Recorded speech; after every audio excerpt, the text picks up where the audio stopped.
यार तुम मोबाइल में मैसेज आया, चेक कर लो। हेलो जागो भाई, आप मोबाइल पे मसरूफ हैं, इधर आगे करो। अल्लाह ना करे एक्सीडेंट हो जाए फिर।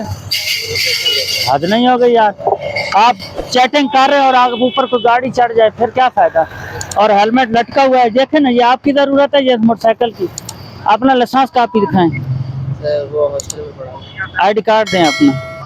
क्वालिटी हॉस्टल में पड़ा है तो खड़ा कर रहे हैं इसको, ये मोटरसाइकिल हम आपका बंद करते हैं, उतर जाएं ऐसे। थाने वाले खड़े हैं, थाने भिजवाते हैं, खड़ा करो।